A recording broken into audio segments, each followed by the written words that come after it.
అష్టమ తిథి శాపమా శ్రేయస్సా? నిజమేది? మంగళవారం అష్టమ తిథి రావటం చాలా అరుదు. మనలో చాలామందికి అష్టమ తిథి మంచిది కాదనే అభిప్రాయం ఉంటుంది.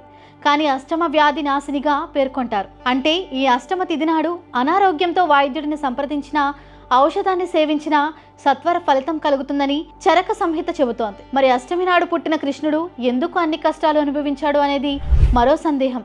నిజానికి అష్టమి 8 శక్తుల సమ్మేళనం. అవే అష్టభార్యల రూపంలో కన్నయ్యను వరించి కాపాడాయి.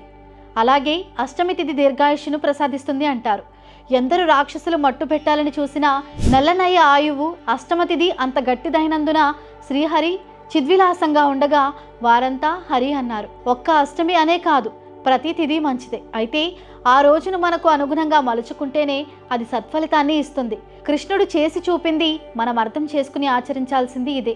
కష్టాలను తొలగించే అష్టమి శివపురాణం ప్రకారం అష్టమి రోజు కాలభైరవుడిని ఆరాధించే సమయంలో ఈ మంత్రాలను పఠించడం వల్ల శుభ ఫలితాలు వస్తాయి. ఈ మంత్రాలను స్మరిస్తూ అష్టమి రోజున కాలభైరవునికి విగ్రహం లేదా పటం ఎదుట దీపం వెలిగించాలి.